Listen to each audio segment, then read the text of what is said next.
people? Welcome to a brand new episode of Radical Math Talk, the show for the revolutionaries in math education. I'm your host, Sarfo-Mensah, and if this is your first time tuning in to the podcast, I welcome you and I hope that you return back for future episodes and new content. And if you are a returning listener or viewer of the podcast, I welcome you back and I hope that today's episode is one that you find informative, enlightening, and of course, insightful. So before we get into the main event and introduce our newest guest, just to remind some folks, if you're on YouTube, please make sure you hit the red subscribe button so you can get future notifications on new episodes. And if you are listening from Apple Podcast or Spotify or any audio platform, please make sure you subscribe there as well. And for those who would like to contribute to the growth of the Identity Talk network, we do accept donations on Cash App and Venmo. So if you're on Cash App, the handle would be $ID Talk for Ed. And if you're on Venmo, the handle will be at Kwame SM. That's KWAMESM. Thank you kindly. So today's guest is somebody who is from my alma mater, which is always special. And she is another dope math teacher who has her own firm, and she is out there making sure that all students, particularly Black and brown students, are developing and cultivating a love for math that will allow them to thrive in the classroom. And she's going to share with us a dope new product that she is introducing this new school year. As you know, we always got to make sure we have our tools and learning materials ready to go for a new year of learning. And she has something that is going to be very helpful for all our math learners. And she's going to talk to us about that today, among other things.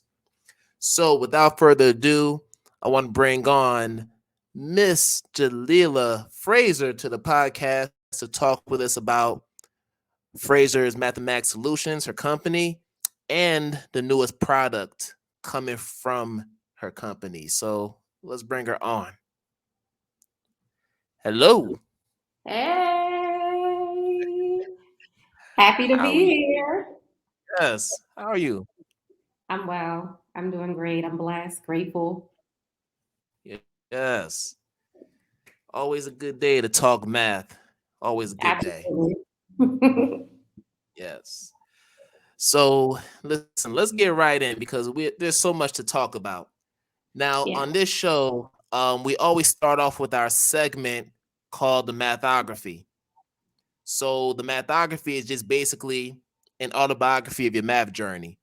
And for those of us who love math, we all have a story where we talk about our first encounters with math, how we've grown with it over the years, and how we continue to love it up until this day.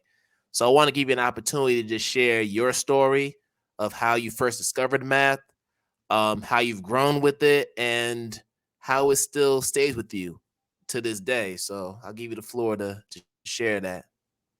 Okay, so once again, thank you so much for inviting me on this show, Kwame. It's an amazing platform, and I'm so happy to be able to share my story, but also spread awareness to the things that I'm passionate about, but also impacts our, Black and brown spaces in positive ways. So, a little bit about myself and how I was brought into the math world. I would definitely say when I was in elementary school. I was very much into like those brain teasers, and I would get pulled out of class from uh, uh, this consultant that would come in, and every Tuesday she would put us in a room and do brain teasers.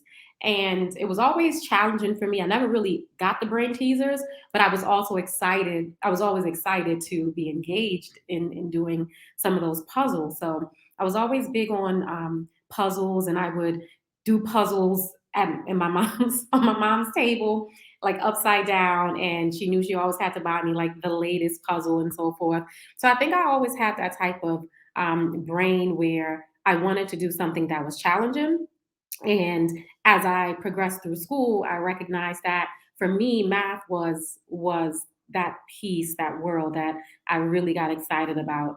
And I just had, teachers along the way that was able to kind of steer me in the right direction and allow me to figure out that this is exactly what I want to do.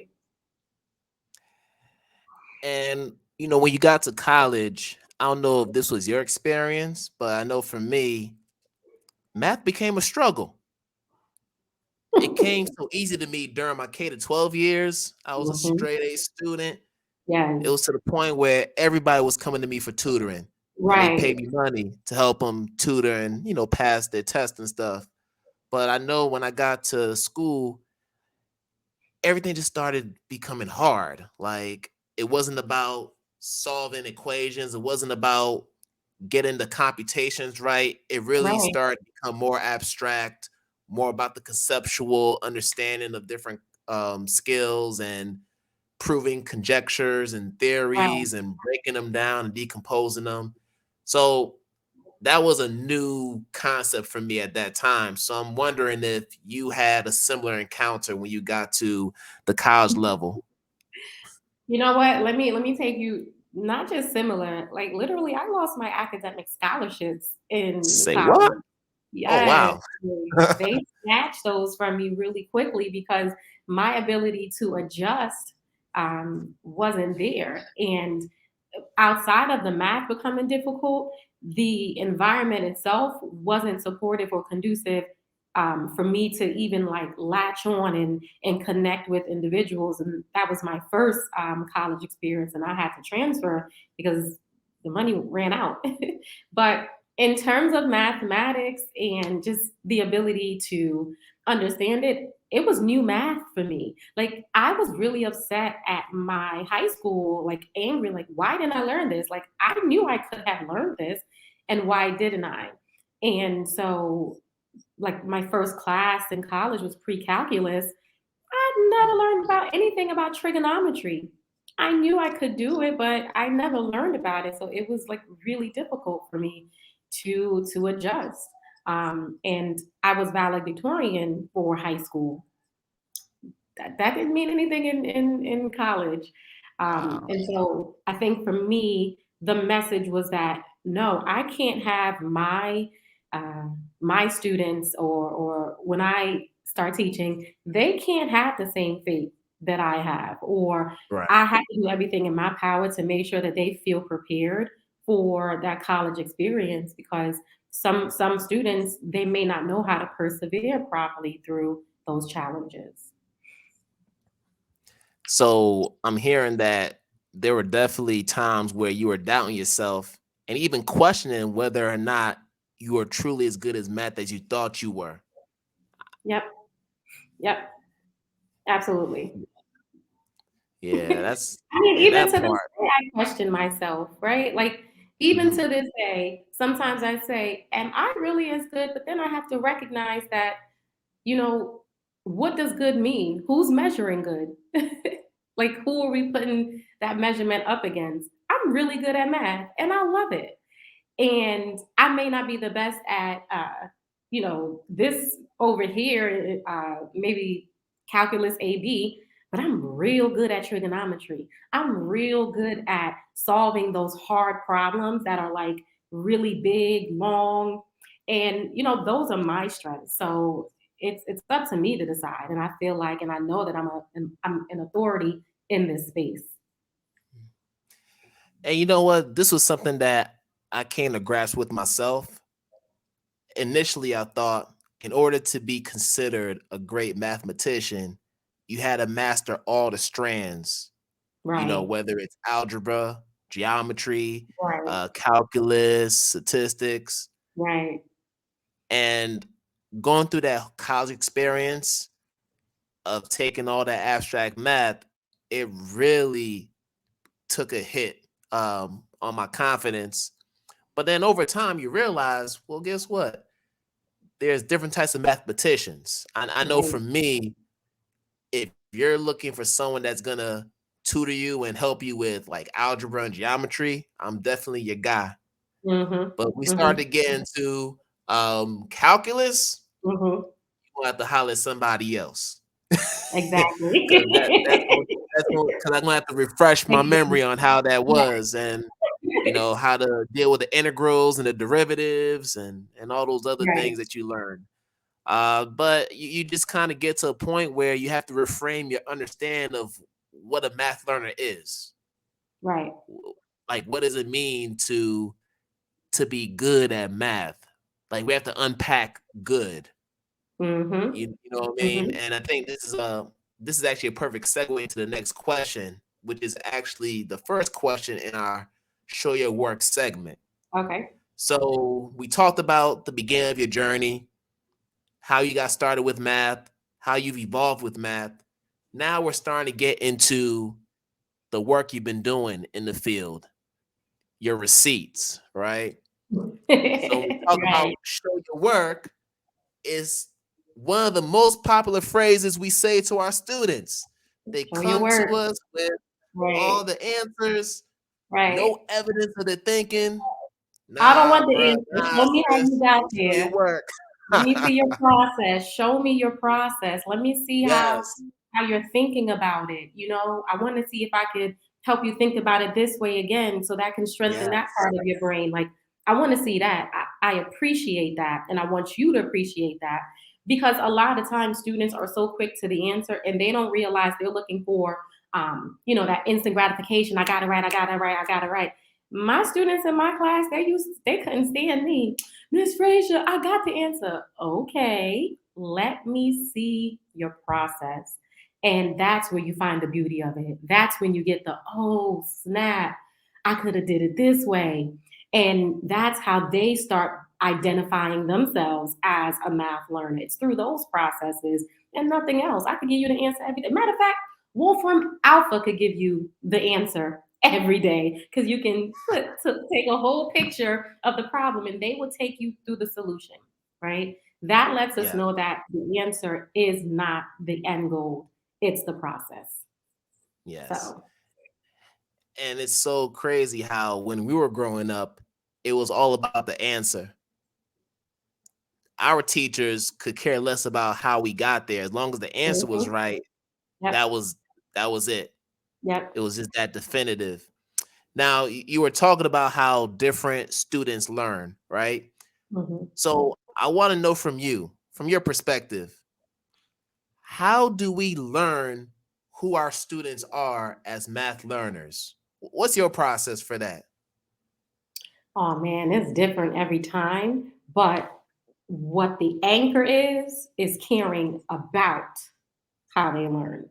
So my first year teaching, I had a rambunctious class. Like when I tell you they would challenge me because they were, you want to say, like the popular kids of the classroom, and who is this young teacher coming in? So I literally had to make sure that I connected with them on a very basic level. Like I'm who you are. Like you can trust me. So for me, it's trust. It's them knowing that I care about them. And then we get busy. So I challenge them all the time. I would, if I give a problem, I'll make sure that, all right, let me see it in two different ways. And this group has to give it to me. You have to show it on the board. You have to be able to, like I was very intentional about the different ways I engage them. I hated doing tons of tests, and when I became a supervisor in mathematics, I hated that was my role. Like I had to make sure I was like the test champion, and that's one of the reasons I had to leave that role. But back to the classroom, like you have to know your students and know what they care about and know how they feel about mathematics and ease your way into that conversation. They will cry. I can't stand this. I'm not doing this. Like those are the things, but you have to be able to have a heart and, tell them it's okay and say, let's work on it together. Let's do that. But it starts with getting to know them. Yes, absolutely. And I think in terms of getting to know them, um, it's something that we don't really put too much thought into. Like we're so focused on the assessments, we're so focused on the diagnostics and all the technical stuff, but sometimes it's the hard work. like the Mm-hmm. social emotional work. That's really Yep. what makes a difference more times Yep. than not, because we we tend to approach students as if they don't have any math in them. Right. They don't have the math knowledge, but in actuality, it's all about unpacking the knowledge that they have. Exactly. It's untapped math knowledge. And sometimes all they need to see is one right answer to feel like they are a mathematician. Just Yep. like how, NBA players, they see one shot go through the hoop. Oh, they gonna keep shooting because they Exactly. feel like the next one's gonna go in. And that's kind of Exactly. the analogy that I like to throw out there. I had this one student that she did not want to do the math problem unless I was standing over her. I didn't have to say anything, but she needed me in close proximity in order for her to feel confident that she's doing it right. And when I tell you this girl was brilliant, she just needed someone to just reinforce her. And those are those types of learners. There are some learners that really like they know a lot of stuff, but it's like all discombobulated in there. They don't know how to connect the dots, right?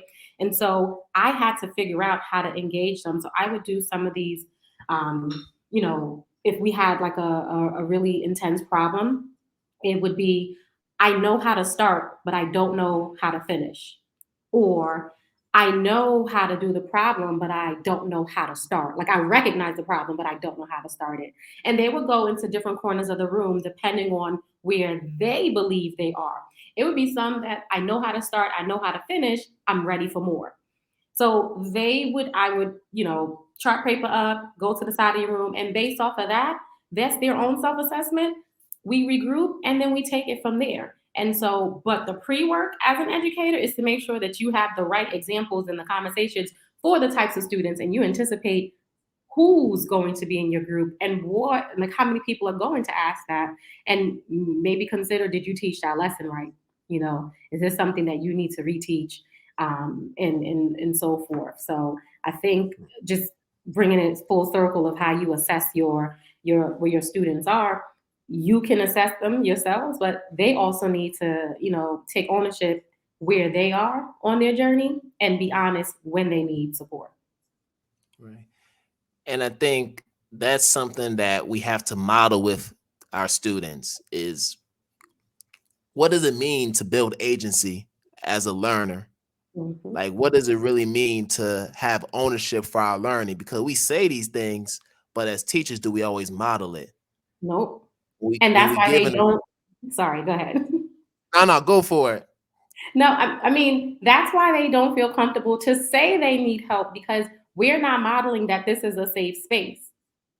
Although there's so much theory out there that says allow your students to take risks, yes, but I am not taking a risk in a classroom that seems that they don't appreciate the risk that I'm taking. Like if it's scary, like I'm not about to talk, I'm not about to say anything, and that's how it was in my pre-calculus course in college. Like literally, I felt stupid, and on top of feeling stupid, the professor made me feel stupid in ways because he said, "Oh, you don't know this."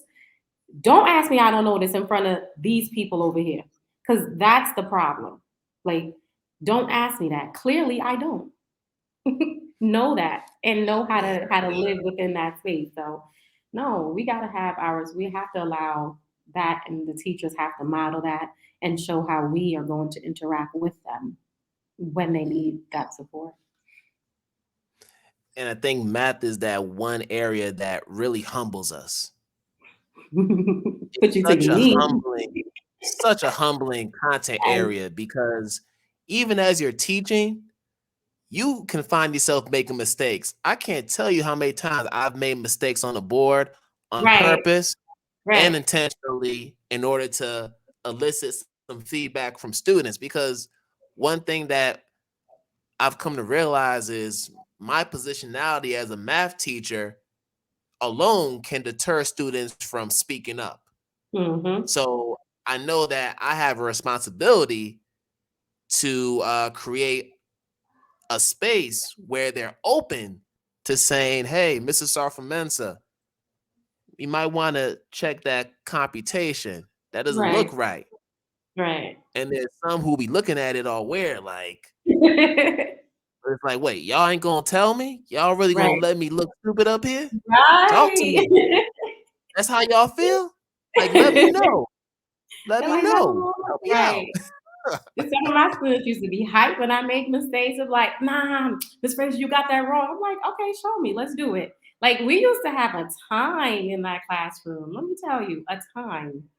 Um, and even like within my first year teaching, my first course was geometry that I taught. I taught like 3 sections of geometry. And I never understood why we had to follow the textbook. Like, like there was some really juicy things in the textbook, and then there was some Sure. things that were just not so good. And I would just like make these PowerPoints and project it on a little TV screen. And that's how we would engage with it. Because I had to process it in such a way that it was chewable for me and then give it to them so that it's relatable to them. And the books didn't do that. They're Right, still not right. doing that, but they're getting a little better. And our students didn't really see themselves in these textbooks. Sally always going down somebody's ski slope.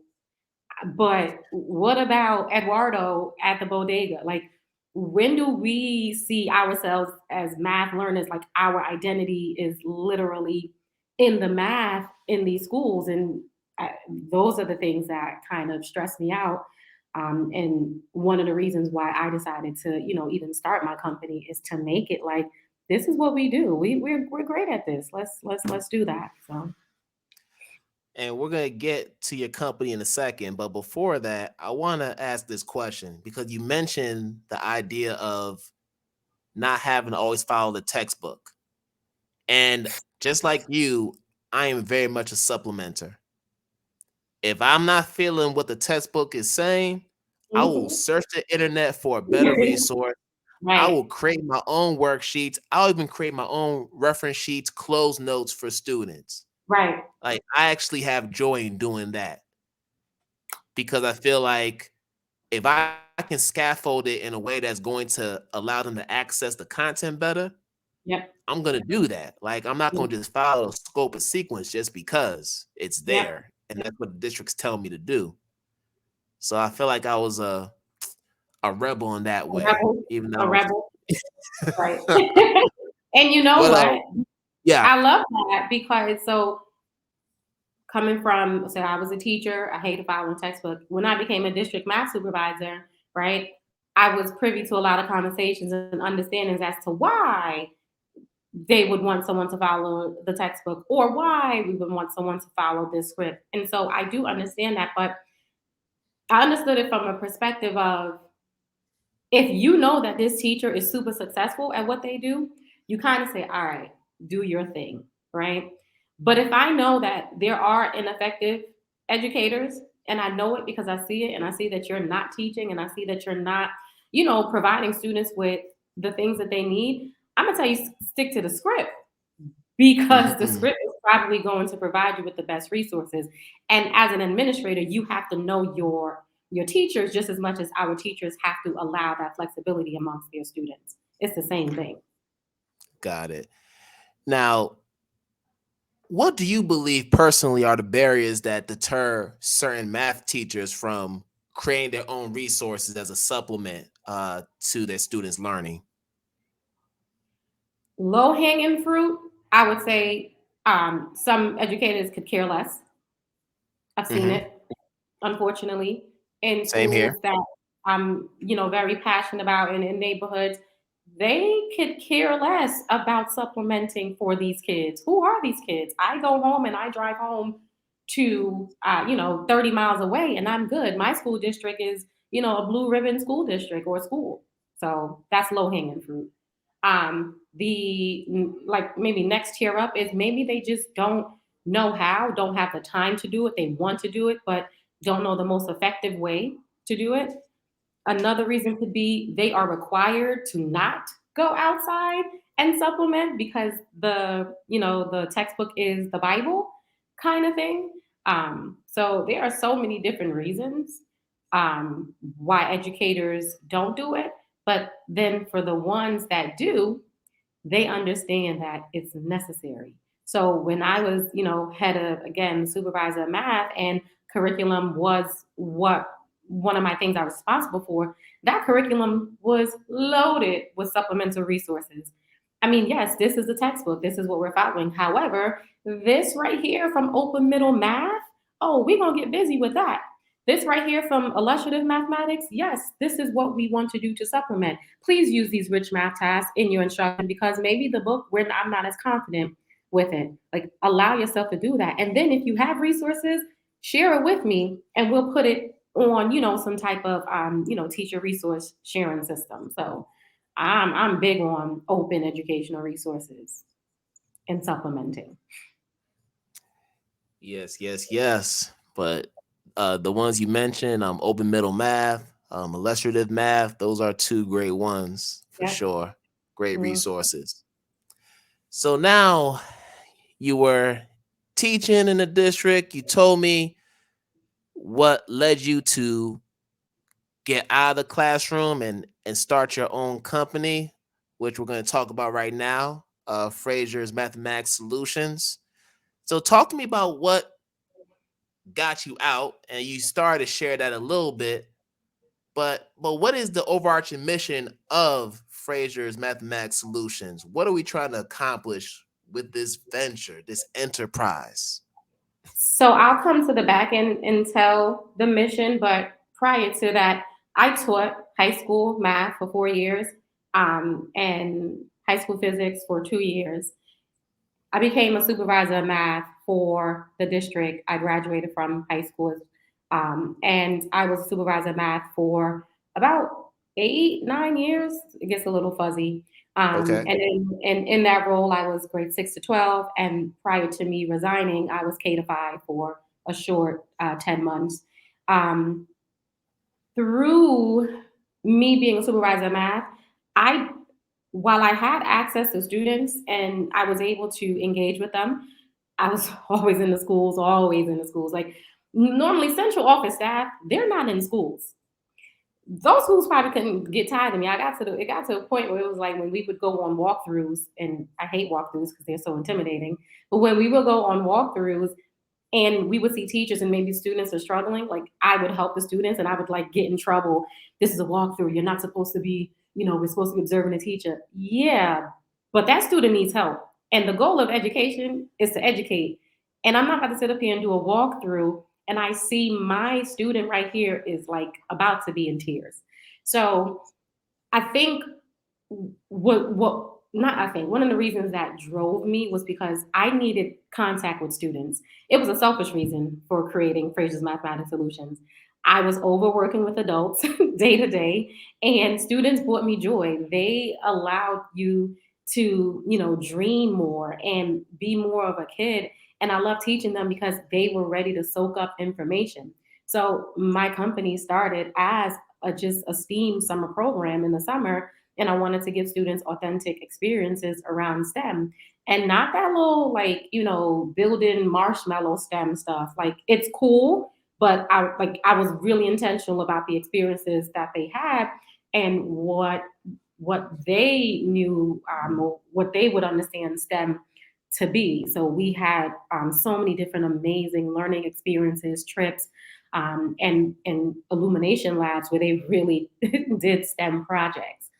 Fast forward, when I resigned, I knew for a fact that if I was to ever, if the students were to ever have a real chance in ensuring that their future is connected, or they are not fearful of math, no matter what subject area they go into or what college major or what career they choose, they shouldn't be the only people that are responsible for that journey. Every stakeholder that is on a student's journey should be a part of it. So we have so many people that champion English, or reading, right? We'll have everyone stop, drop, and read, and you'll have the mayor come out. You'll have council people come out to schools, and they're gonna, do 20 minutes of reading with kids. Have you ever heard 20 minutes of math? with kids. Think about how we galvanize people around reading and writing. There's not that type of messaging around mathematics. So it was important for me to create a company that shows that we are very much accountable for students learning mathematics and the messaging that we have around it. So professional development is what this company is all about, providing professional development, high quality in mathematics to our 5 stakeholders that we have in the child's ecosystem. Man, you were speaking so many facts. I actually had a talk with Deborah Parrott, who was on the podcast a few months ago, Okay. and she was talking about this very issue of how we, treat literacy compared to math in our schools and just communities overall. And she was pretty much saying, listen, readers read, writers write, mathers math. We have writers, we have readers. How come we don't have mathers, right? And Mhm, that's her thing. mhm. And you're so right. Like we don't put that same energy No, into math like we do no. with reading and writing. And I feel like math is a form of literacy. Math is a language. It's a language. It's It's a a language. language, you know? Like, yeah.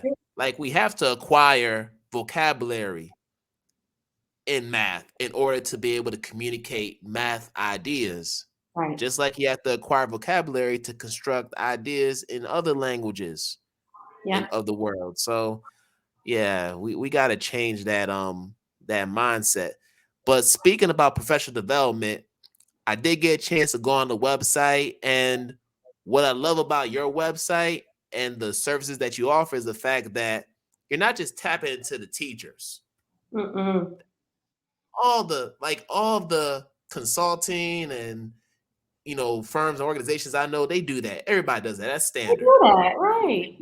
You're tapping into principals, administrators, instructional coaches, even parents, and then of Parents, course children. yes. Like that's something that you don't see in every company. So I'd love for you to just talk about the FMS institutes that you have for each of those different groups and how they're Absolutely. formatted. These FMS institutes were designed from pain points in my journey as Hmm. being a math educator. Whether I was a math teacher or math supervisor, I recognized that there wasn't enough support from every single stakeholder that you see on there. First of all, the principal, the administrators, they are or should be the instructional leader of the building. Instructional leader. That means you have to know instruction. That means you have to understand how to redirect instruction. If you, principal, are scared of mathematics, how will you ever give the feedback and support to the new teacher, right? The novice teacher that's just like bustling. Oh my gosh, what do I do? What do I do? They're struggling. How do you redirect them? If all you do Hmm. when you come into the classroom is talk about classroom management or the very, the outliers like the board, or do you have your objective up? That's very tasky things. That's not hardcore information to help people grow. What about the seasoned teachers that have been doing it for so long this way? They don't know how to change, right? As the world is changing. So what our institute do is we literally provide these stakeholders with confidence in mathematics. And the only way to build confidence in mathematics is to do math. Every single institute, our educators are doing mathematics. Like we're not just talking about, like, while we do talk about equity because that's big, but we're not a company that's like, hey, you have to do math. Hey, no, we're doing math with our educators. We're showing them what a high quality, rich math task should look like. We're showing them how to solve it. We're showing them what it feels like when you solve it incorrectly, right? And how students feel when they solve it incorrectly, so that Come you on. know how to communicate that to your teachers. Like, how your teachers should build a safe space because you didn't want to be ridiculed amongst your colleagues. We do math. And with that confidence, we then say, hey, principal, now that you know what it feels and looks like, This is how you support your teachers with it. This is how you ensure that your school year has a positive math culture. And outside of that, we also show them how to nicely integrate the other things that create the culture in the school. What are you doing for women in STEM? What are you doing for making sure that parents come to your workshops? We see a lot of workshops where, yeah, we have parent night, and then they come and they show the parents, well, this is the textbook, and your students will be doing pages 1 to 100 in unit 1. A parent Right. don't need to know that. They don't need to come to, that's why they don't show up. But if you tell them to come because we're about to teach them math and teach them tips and strategies, we have tons of parents that come into our workshops just because they know what the content they're going to get. So, our institutes are for that. And lastly, our substitute institutes is our newest institute. Yes. Right now, we understand that there is a great resignation in education. Teachers are fed up. They know their worth, right? Well, some of them probably still needed to get out. Let's just be clear. However, there are so many that we are losing that are amazing educators. These Right. students still have to learn. The students in our marginalized community, right, our Black and our Brown communities, they can't go to private school because they don't have the resources.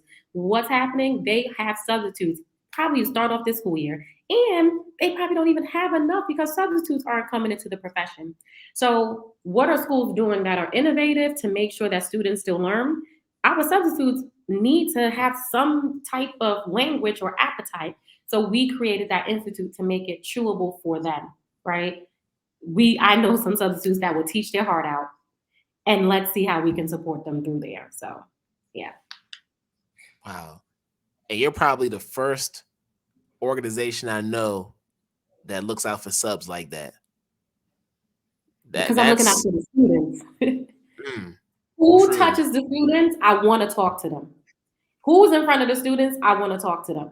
That's That's how I'm real. looking at And then you also mentioned the point about principals being instructional leaders. And this is a question that is off topic, but it's a question that I've posed to previous principals and administrators in past episodes. So I just want to get your take on this. Um, do you believe that a principal should come into that position with prior classroom experience?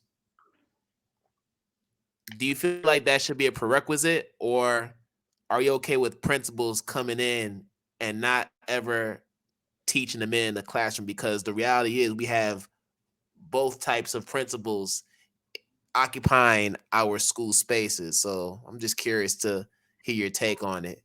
it. So I'm never one for absolute. Right. And so I've had this thought before, and I was very like, well, so, okay, I never taught elementary mathematics, but yet my last year in a school district, I was the K to 5 math supervisor. While I have tangential experience, right? Like I know math. When they told me doubles plus one, I was like, what's that?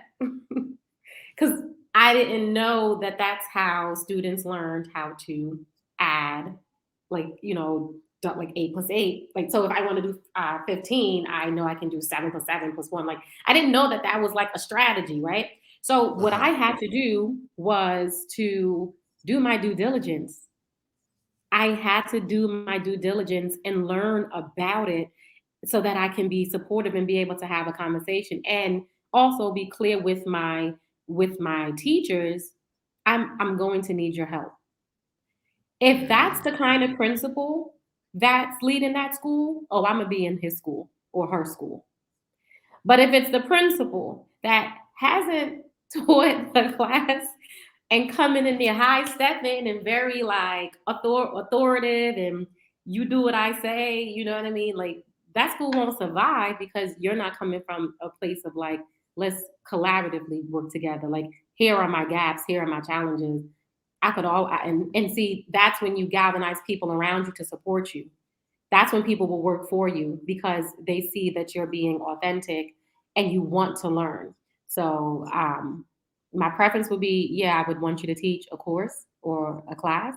But if you haven't, what are you doing? What work are you doing to get you up to speed? Yeah, I totally agree with that viewpoint. And I think for those schools where you have principals who have no classroom experience, the way the leadership structure is set up, they may have some subject deans or instructional coaches who carry the weight of that work when it Mm-hmm. comes to evaluating teachers, in those specific subject areas. So sometimes the leadership structure in schools pretty much determines, who's at the head Right, of that school. right. Yes. So we've talked about the institutes. We've talked about the importance of impacting all the different types of stakeholders who have contact with our students in math classrooms. But let's talk about some of the accessories and products that you are creating for students. And one particular one that I want to talk about from the Dope Math product line is the Dope Math Notebook, because Yeah. that is what's out in these streets. What's funny is I have a future guest coming on who Hmm. I think you know, Okay. um, and I'll tell you off air, Okay. but she was even promoting the Dope Math Notebook on her What? company's website. So yeah, Yes, yeah, yes, I love it. Look, tell her thank yeah. you. I'll let her. I'll definitely let her know. But I want to Yes, talk about the Dope Math book. So tell us what the Dope Math Notebook is and what yeah. separates it from other math notebooks that are out there currently. Oh my gosh, this notebook Talk is to me. so dope. Like, I'm so excited about it. What separates it from other notebooks? I mean, first of all right, you know how people always say, well, how do we get students to like math? And Yeah, the first thing is like, well, you have to engage them. From the minute you look at the notebook, it's engaging. It's like, oh wow, what is this? I've never seen this before. Just and I'm, because I gotta plug it, right?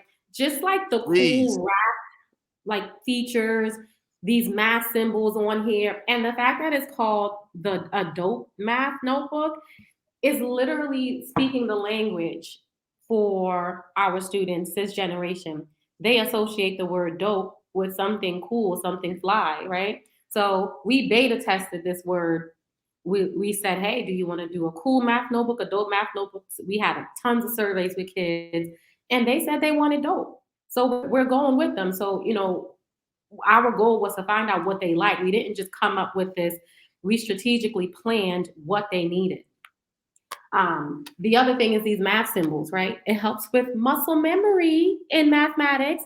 This Wow. notebook was designed for students in grade 5 to 9. However, a fifth grader is not learning the absolute value of 2x plus 3 equals 5. However, they will see it, recognize it. So when they get to eighth grade and the teacher says, hey, has anyone seen the symbol before?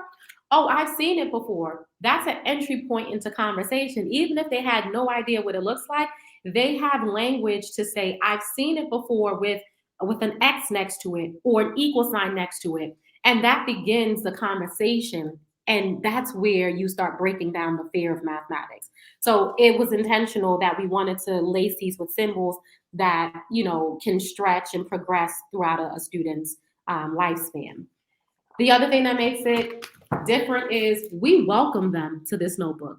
Like, we're saying welcome to your dope math notebook. We give them instructions on how to use it, what they will find, and why it's important for them to have this particular notebook. And then they just get to business. Okay. Like, it's lined with graph paper, so line paper and graph paper. You do not see that in notebooks.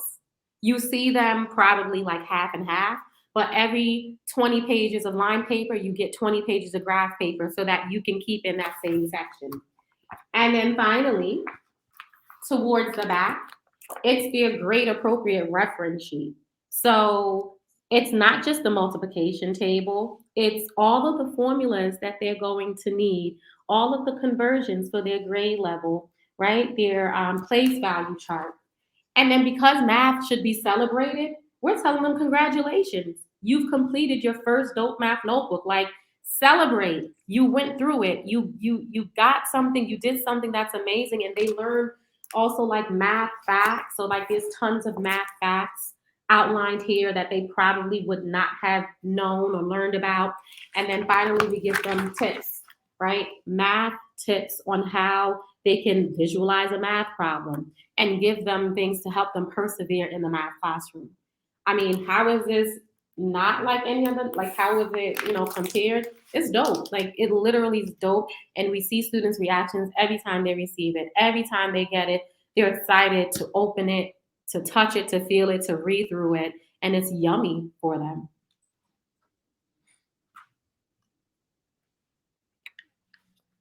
Listen, I'm crushing on this math notebook so much. I think my wife would be jealous of me. Seriously, Did it's you just get yours that yet? dope. I mean, as soon as I saw the cover, no, but I'm definitely gonna get one for sure. Well, We gonna have to it talk should be about it's that. in the mail. It Um, it should be coming in the mail. yeah, I didn't. It's coming. It's coming. Okay. All You right, know, good. it takes a minute. Yeah, but listen, I mean, I'm looking at the cover. Like, you got the prime factorization, you got the absolute value, the slope intercept Right. form. You got all my favorite things on there. You Yes, know what I mean? I'm yes. like, I'm already in love. And that was just the Listen, my cover. team, That was just the my cover. team, yeah, my team is dope. Like we really thought about it. And then just really quickly, just to do Yep. an unshameless plug, this is the sample notebook for our new version. So this is grades 3 to 4. And why I say it's the upgraded is because we talk about accessibility, right? It's very Yes. accessible because not only do we have everything in English, we have it in Spanish as well.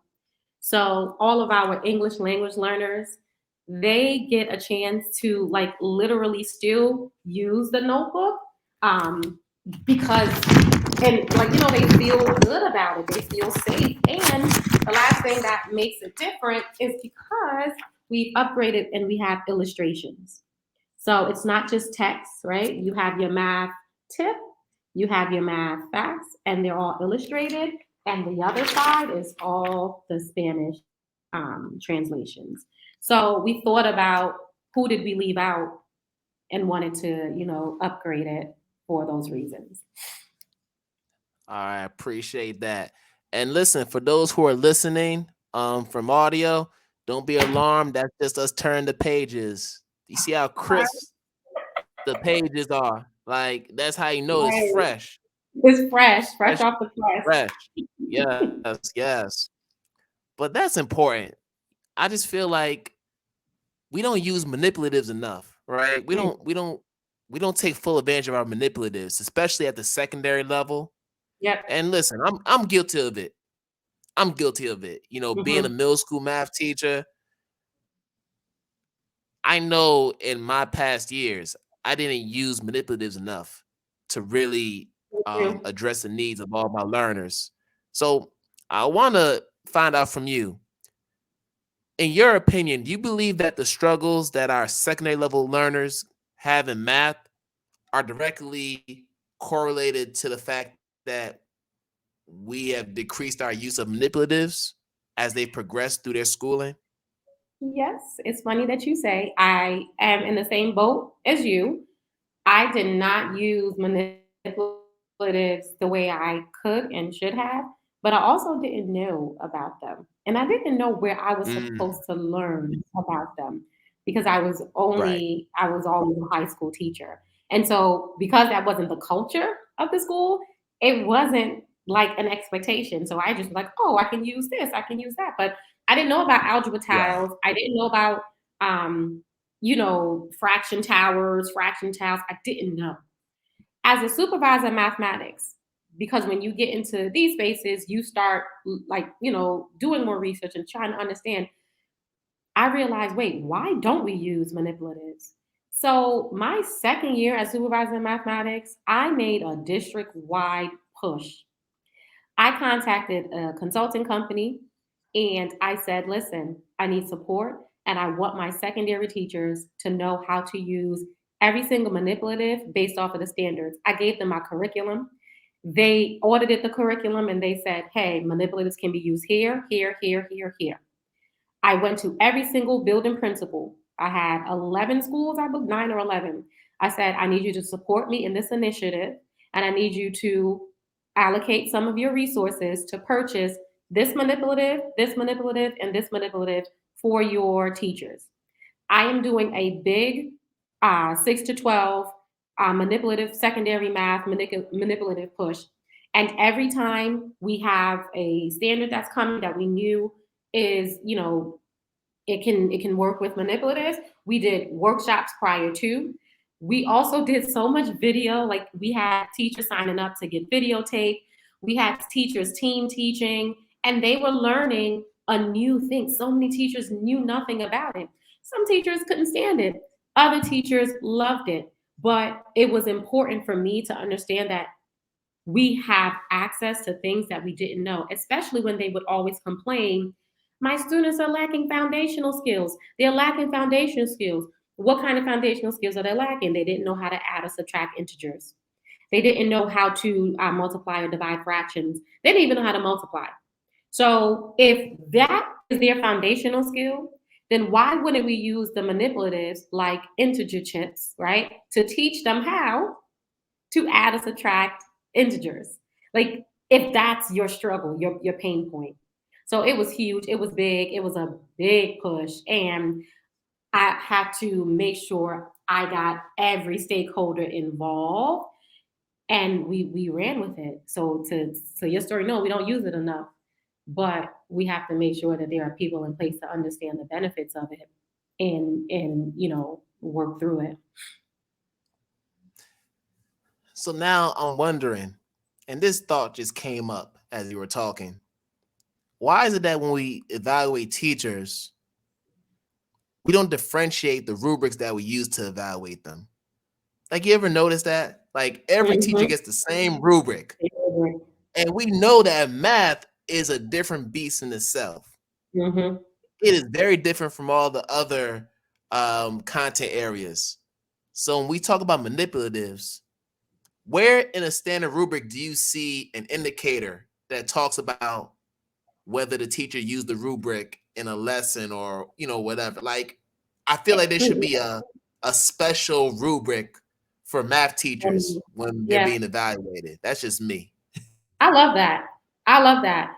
But I would go over the rubric that we had to use with our teachers, and I would say, hey, this is where I'm looking for manipulatives to be used. There you go. So part of having an initiative is your follow through, right? So as I'm going in and I'm actually doing evaluations, and I know that I provided you with the manipulatives, the resources, the training, the best practices, and I come into your classroom, and this classroom literally is bustling with students needing assistance, and there are no resources in the desk, or and you're not modeling with it, then I am putting that in your evaluation because I know that you have the ability to do that. So I would kind of, set the stage and say, hey, this is where I know it doesn't say manipulative, it may say resources, but I'm going to interpret that as manipulatives because they are, in fact, a resource. But I do think that there should be something special for math evaluations. So when I did more informal things, I would have my own, special kind of thing that I use to evaluate teachers. All right, got you. Now, in the district where you worked in, was the evaluation process artifacts based? Did teachers have to submit artifacts of their work as part of their evaluation?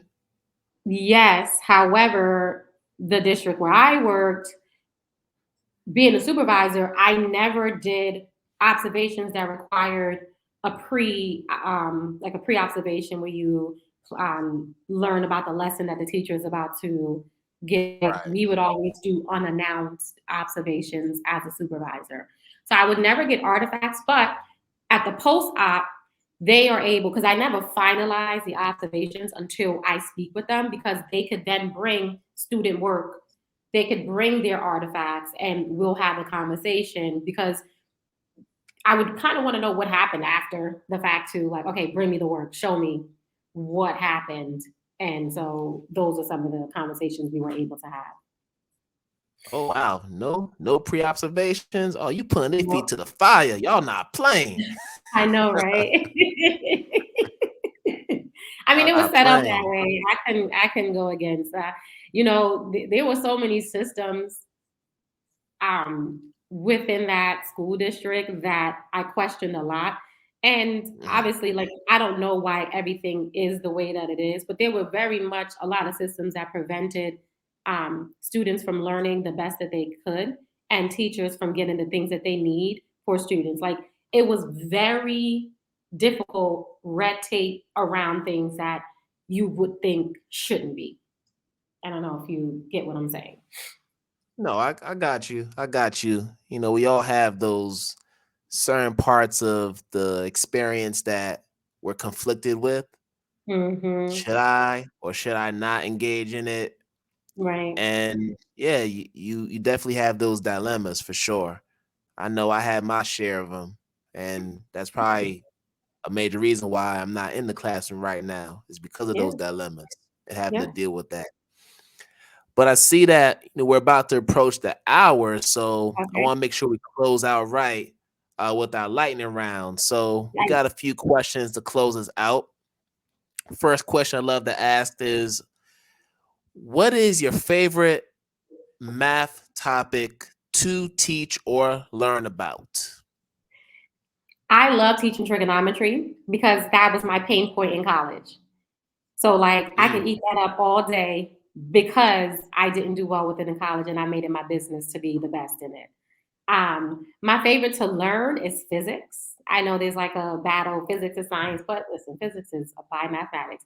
Favorite concept to learn is physics because I learned physics as I was teaching my third year as a high school teacher. And it was mm. beyond me why I've never taken a physics class before.